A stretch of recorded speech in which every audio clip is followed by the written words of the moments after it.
Artums Moravany je medzinárodná umelecká výstava, ktorá sa koná v kašteli v Moravanoch nad Váhom. Výstava sa rozprestiera teda na 3 podlažiach a povale kaštieľa, ale aj v prilahlom parku. A dokopy sa jej zúčastnilo asi 37 umelcov, umelkyň a umeleckých kolektívov. Tento rok má Artums Moravany názov Slovenské Benátky, umenie mystifikácie, čím vlastne aj vytyčuje tému celej výstavy. Ale ako sprievodný program sme taktiež pripravili 3 performance. Jednou z nich bola performance nášho fiktívneho výtvarníka Viktora Išpára, dielo Michaely Kačiovej, ktoré nadväzuje na dielo prezentované priamo v kaštieli. A tretie performance bolo našej srbskej umelkyne Anastasie Pavič, ktoré prebiehalo na prízemí kaštieľa. Témou výstavy je mystifikácia, čiže nejaký klam, nejaká alternatívna realita, ktorú si vytvárajú buď umelci a umelkyne, alebo už existuje nejak vo verejnom priestore vlastne vo forme rôznych naratívov, ktorým môžu aj oni sami protirečiť v jednotlivých dielach. Čo sme ešte chceli povedať? Kurátorský výber umelcov a umelkyň do výstavy sme zostavili spoločne s Omarom Mirzom, s Zuzanou Sabovou, riaditeľkou Artrums a s Barbarou Komárovou, mojou spolukurátorkou. Vzýšiel jednak z kurátorského predvýberu, ešte konkrétne odo mňa a Barbory, a neskôr teda z výsledkov Open Callu, do ktorého sa nám prihlásilo vyše 120 umelcov a umelkyň zo všetkých častí sveta. Ako náhle návštevníci vstúpia do výstavy, uvidia rovno velikánske dielo, ktoré pripomína dielo Bratislavčanom známe z hlavnej stanice socialistického realizmu, ktoré ale zároveň skrýva nejaké tajomstvo. V ďalšej miestnosti návštevníci môžu vidieť pozostatok performance, ktorá prebehla na vernisáži.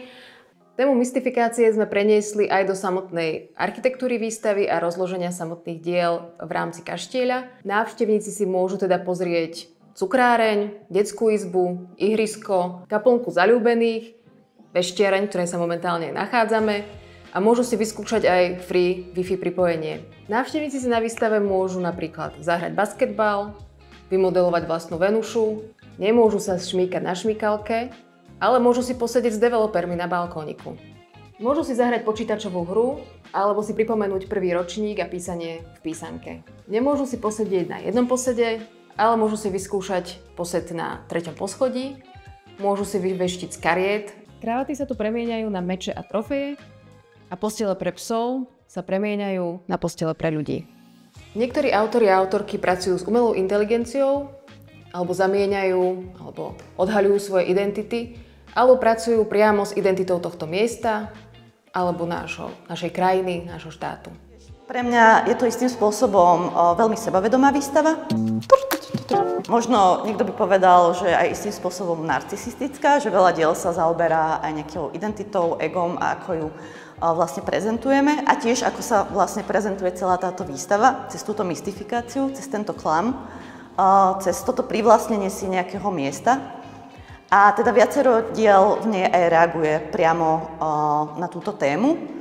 Máme tu aj nejakú bienátskú miestnosť, takú grotu, máme tu motív zrkadiel. Práve zrkadlá sú niečo, čo prepája Moravany, a teda výstavu v Moravanoch s Benátkami.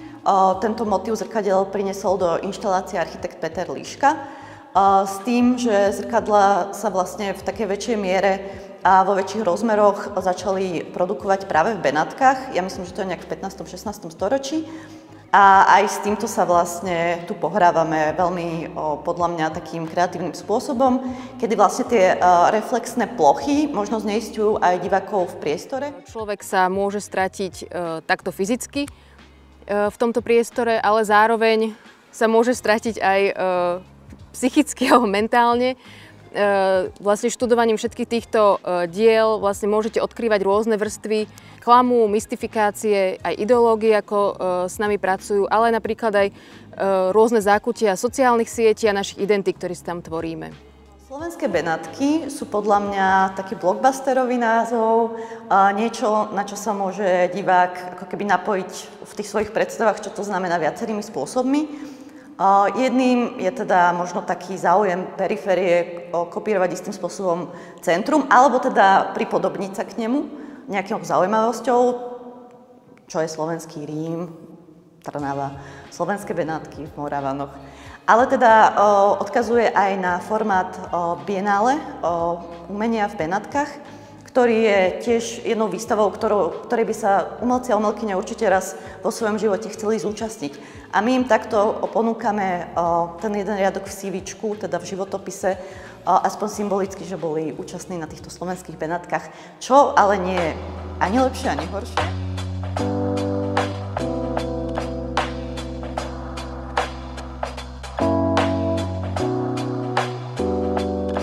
Ak návštevník teda príde na výstavu, pri niektorých popiskách nájde aj špeciálny symbol malej ruky. Tu vás teda vyzývame aktívne sa zapojiť do fungovania diela. Ak takéto dielo teda nájdete, môžete sa ho dotýkať, chytať, stláčať alebo sa nejak aktívne zapojiť. Ak si prečítate text, tak vlastne zistíte, čo všetko to dielo vie spraviť. Táto výstava je extrémne hravá. Či už sa začneme zaoberať tým jej nejakým usporiadaním v priestore, ako na ne reagujú samotné diela, ako sa snažia včleniť aj do tej svojej inštalácie jednotlivé prvky, ktoré tu už boli, alebo niektoré diela sa tvária, že už tu boli pred tým, ako prišla výstava. Čiže podľa mňa akože vo veľa rovinách je toto také veľké ihrisko. A preto sme vlastne radi, že sa nám podaril takýto bohatý výber prác, či už od maľby, sochy, menších objektov až po inštalácie, videá, dokonca aj počítačovú hru alebo nejaké digitálne prostredie, ktoré tú počítačovú hru pripomína.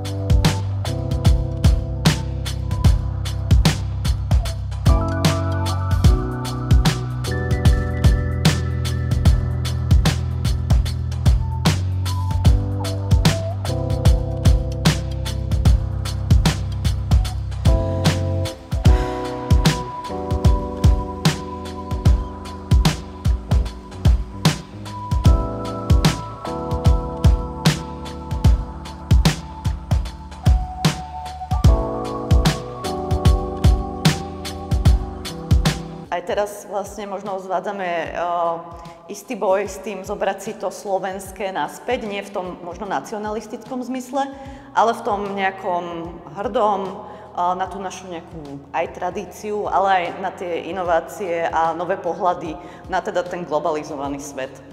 Veľa diel ale pracuje programovo s kritikou, či už teda nacionalizmu, alebo možno aj nejakej sebestrednosti, kritikou sociálnych médií, kritikou toho, čo sa deje na rôznych frontoch, doslova, či teda aj kultúrnom, spoločenskom, politickom a teda aj tom vojnovom napríklad. Takže určite pre nás bolo dôležité, aby to nebola nejaká apolitická výstava. Pre mňa je napríklad všetko viac menej politické v našom živote, pretože sa nás to bytostne dotýka.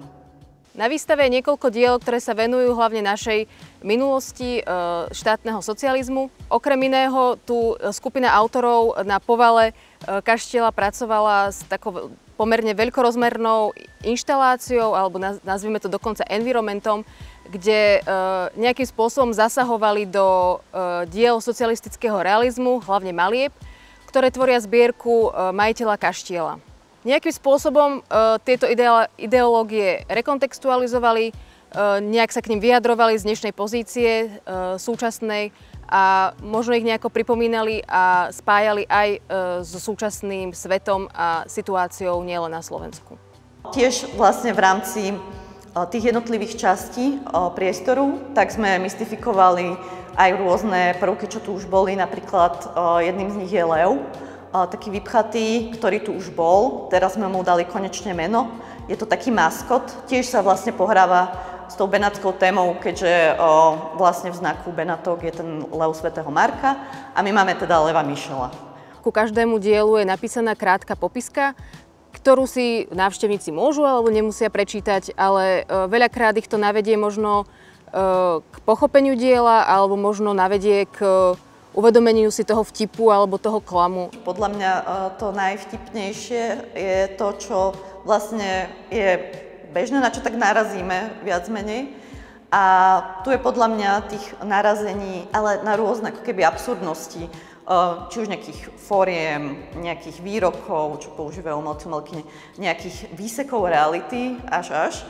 A vlastne aj veľa autorov a autoriek pracuje s humorom ako primárnou stratégiou ich umeleckého vyjadrenia.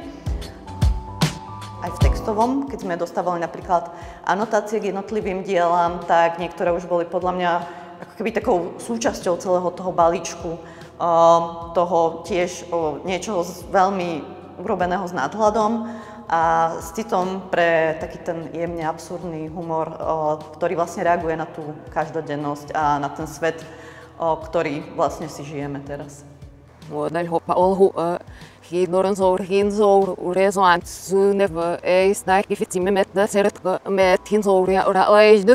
Podľa mňa všetko, čo je nejakým spôsobom drzé, čo ako keby núti nejakého človeka výjsť z jeho komfortnej zóny a konfrontovať sa s tým, čo možno nepoznal, je skvelé, lebo možno môžeme zisťovať, že odkiaľ to vzýšlo a že či niečo nemáme možno nastavené v sebe tak, že je to niečo, čo nám zabraňuje vidnou za tú drzosťou aj niečo také podľa mňa produktívne alebo niečo, nad čím sa treba ešte zamyslieť.